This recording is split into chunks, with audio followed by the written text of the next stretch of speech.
aking pong kinagulat, ang aking pong kinamangha. Dati ang sinasabi ko, imbestigahan ninyo si Saldico. Dati ang sinasabi ko, imbestigahan ninyo si Speaker Martin Romualdez.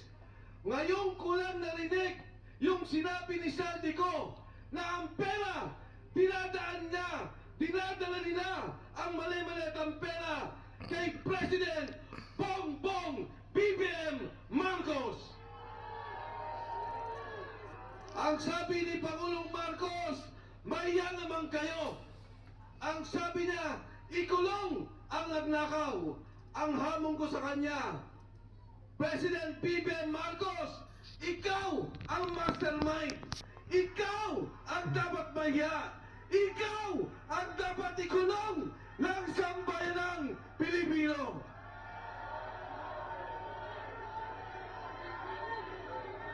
Ngayon, sasabihin nila, ang sabi po nila, Saldico, umuwi ka, harapin mo ang kaso. Ngayon, ang sabi nila, may kaso na si Saldico. Nung araw, ang sabi nila, wala silang kaso kay Saldico. Nung sila na ang tinuro, Speaker Martin Romualdez, President Bongbong Marcos, biglang nagkakaso, biglang papauwiin dito. Para ano? Patahimikin? Para ano? Pabaliktarin? Para ano? Patayin at pawala na ang tunay na mastermind, ang tunay na nagbebenepisyo sa korupsyon, pondo ng sambayanang Pilipino. Yan pong pondong yan, pera nyo, binabayaran natin lahat yan. Buwis yan ng taong bayan. Tapos ganyan lang mangyayari. Paano ang edukasyon? Yung pilit, kinunan nila yung pondo. Paano ang mga naka-hospital? Hirap na ang mga Pilipino. Pero ngayon narinig natin, bilyon-bilyon ang nawawalang pondo. Ngayon o, yung mag-asawang Paul Estrada, ito yung assistant ni Saldico. Anong ginawa nila? Ibinyahe, papalabas. Yung Paul Estrada na konsensya. Yung kanyang asawa po, tumawag at sinabing gusto na nilang umuwi. Ano pong ginawa? Binugbog! Pagkatapos, inilipad sa Chile. Pero may maganda po akong balita sa inyo. Yung pong mag-asawang yan, hawak na natin.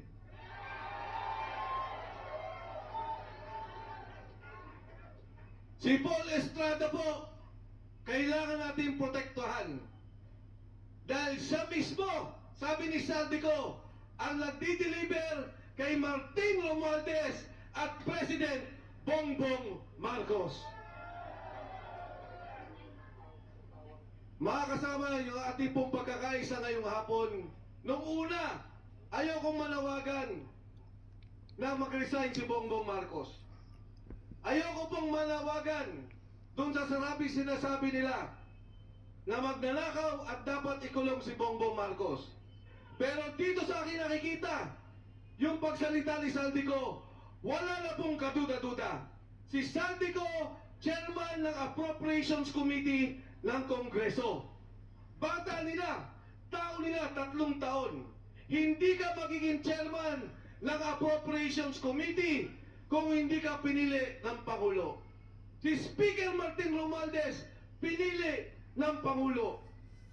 At yung pondong yan, sila ang gumagawa. Sila ang nag-aayos. Ngayon pong araw, tinanggal si Executive Secretary Bersamin. Tatanggalin din daw ang DBM Secretary Amina Pangandaman. Ang apil ako sa kanilang dalawa, magsalita na rin kayo bago kayo kasuhan at ituro ng administrasyong to. Alam nila ang galawan ng pondo. Alam nila ang nangyayari. Maawa naman kayo sa sambayanang Pilipino.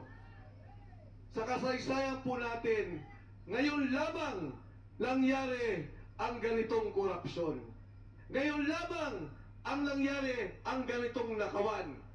Ang sitwasyon po natin, ang mismong sindikato, ang administrasyon, ang Pangulo, ang nangunguna sa sindikato ng Republika ng Pilipinas.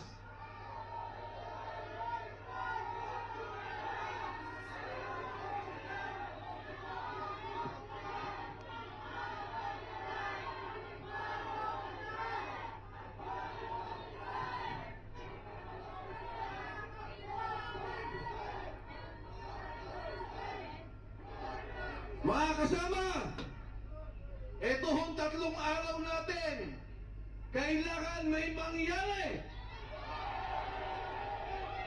Itong ating pagkakaisa, kailangan marisolba ang problema ng ating bansa. Itong 3 araw na to, kailangan mabuwag ang sindikato ng gobyerno ng administrasyon ni Bongbong Marcos. Payag ba kayo? Naniniwala ba kayo na dapat mag-resign si BBM? Hindi ko kayo narinig! Kulong na yan!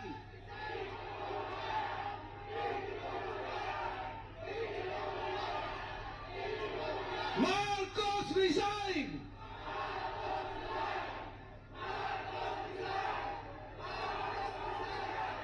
Tayo ba ay handang kumilos para maayos ang sambayang Pilipino?